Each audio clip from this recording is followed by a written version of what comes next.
Videos are for entertainment purposes only. I'm not an expert. I don't have degrees and nothing that I talk about, but I have a variety of interests. And whatever I'm so inclined to talk about is what I'm going to do. These are my personal thoughts and opinions. And I'm just expressing my desire to talk about things that interest me. And I'm not an expert in nothing that I talk about. So today I'm going to talk about how to accept people for who they are. And yeah, but first I want to say that it's February 2nd, and look at this weather. I'm out here with short sleeves on. It's like 60 something. So I ain't complaining. I'm gonna take it as long as it's here. All right. So accepting others for who they are is very difficult as a human. We are born and created with an ego that, in a ways, is important to us. It helps us survive and keeps us focused on what we need to do to care about ourselves. But sometimes the ego is a little too egotistical, whereas it has difficulty accepting others. It has difficulty not taking everything someone does personally. I do it. I still do it. And, no matter how much I try to tell myself not to do it, it seems to be subconscious human programming. And I really don't believe that there's a way I can stop it completely. But what I can do is recognize it as it occurs, recognize it, process it, let it go, and try to accept someone that is not, or that I'm not familiar with, especially that has a personality that is in conflict with mine. Those are the ones that give me personally the hardest obstacle. Um, yeah, it's so hard. No amount of me talking about it is going to do much, but I want to bring it to your attention. And as I go back and watch my videos, I'll be reminded of this important process to evolve as a human. So some of the ways that I try to accept others for how they are, who they are, is I'll meet someone. You get that initial gut reaction of your intuition telling you if you should engage with this person or steer clear with this person. And a lot of that is programming, social programming, through your life experiences, your accumulation of thoughts and ideas of others, creating a template for when you meet someone. If they have a certain outside appearance, your subconscious mind associates that with your previous experiences with that person with that appearance, and you apply that template to that person.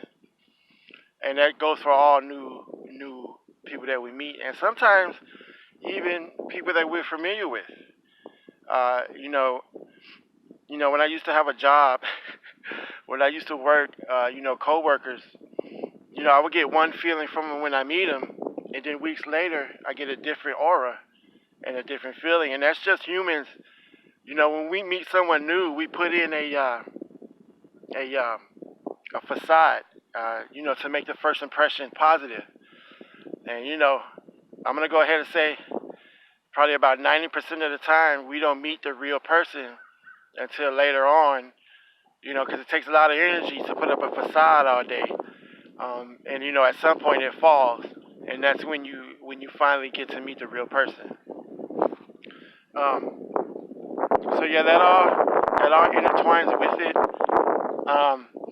So when you meet a new person, you get the initial feeling, but what you need to do is not make that thought and that subconscious intuitive feeling the truth. Yeah, recognize it and be wary that that's how your mind is perceiving that person. And maybe that is that person, but it probably isn't. So the best thing to do is to hold back judgment of a person until you get to meet them one on one and have one on one conversations with them, and then you'll get the feeling of the real person. The problem is that we're human, and that we don't do that. Like, we'll apply our template that we have for someone, and that's just it. That's it. It's not going to change. If it does, it's going to take a long time. And that's where I believe that we miss out on valuable friendships.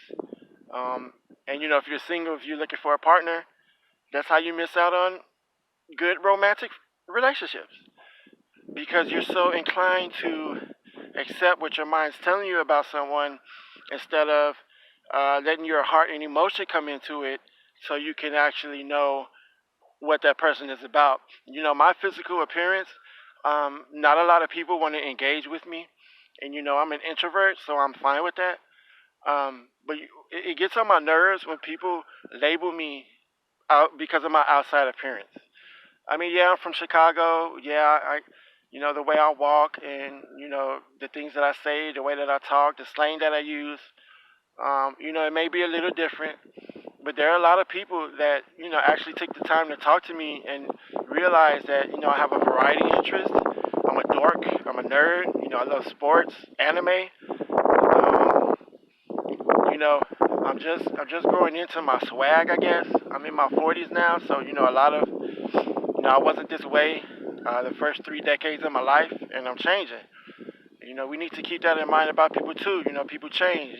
They they grow and evolve and develop different mindsets, and no one stays the same for long. If you go back and watch my video about the 7-year body, you'll have a better idea of what I'm talking about. Um, so yeah, it's hard. I don't like meeting people. Like, it's nothing personal about the person. It's just me. Like, I don't like to do it. But in my career that I'm pursuing now, I have to do it. And I'm slowly coming out of it. I introduce myself to people on Twitter. I invite people to my Facebook writing page, and the YouTube channel. It's starting to pick up a little, but that one is hard. It's just hard getting subscribers. But I got to keep telling myself that these videos are for me too, and that when I watch them, it helps me probably more than it helps y'all. So don't judge a book by its cover. That old cliche. Because there's some truth to it. Your intuition. You do need to listen to it. It's an early warning system that is subconscious. Um, and it's built in. So it's important, and you should listen to it.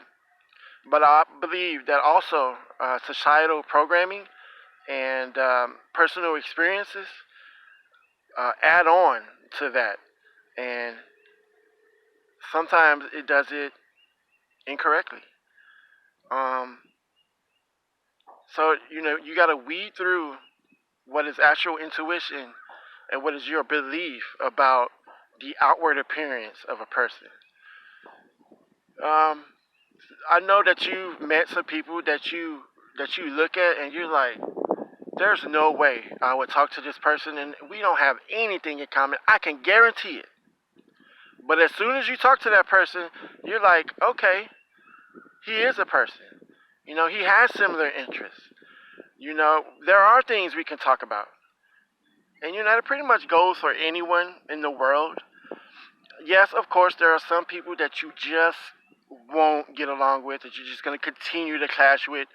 And those are the people you should steer from. No amount of talking will get that person in your good graces, I guess. And if that happens, you don't need that person. You don't need to beg that person for attention or time or conversation. It's there's a balance in the universe. And not getting along with someone is the other end of the balance of getting along with someone. And that's just how it is. And you can't stress out about it. You can't wonder if it's you. Like, what is it about you that this person doesn't like? Who cares? You know what I'm saying? Just accept it. If it's a coworker, be amicable and civil, and you don't have to like someone to coexist with them. So yeah, just explore people that you meet. Listen to your intuition. It usually knows what it's talking about. But again, explore it to find the real person behind the facade and the mask that we all put up in social situations. You know, it's funny. I make these videos, and when I go back and watch them, it sounds like I know what I'm talking about, and you know, it all sounds nice and well, but you know, even I have trouble putting my words into action. And you know, the videos, I go back and watch them, and it reminds me of what to do in my everyday activity. So, you know, being human is hard. You know, we have so many emotions and thoughts throughout the day that it's hard to rein them in. It's hard to recognize which ones are real and which ones are fleeting. You just gotta get to know yourself, man. I suggest spending some free time with yourself. You know, instead of going to the club that night, stay home, dance by yourself. I know it sounds weird, but you know, that's a stress release. It's an aerobic exercise, and I guarantee you'll bring a smile to your own face watching yourself dance in the mirror. Yeah, I highly recommend spending time with yourself. Every now and then, you gotta face those thoughts sooner or later. If you don't take the time to do it yourself, your body and mind will do it for you, and it'll do it at the worst possible time. So, that's about it for this one. Don't judge people by how they look. Your mind will want you to. Your intuition does it, and it's okay. It's a part of your programming. But societal conditioning and life experiences add on to that and mess it up. So you need to separate intuition from your personal thought template of about a person. Get to know that person. Most likely you'll find out that that person is not what you thought that they were. Sometimes they are, and if that happens, just go with the flow and thank your intuition for being able to recognize that. Alright, that's it. Thank you for watching. Subscribe to the channel, and I'm going to keep doing this.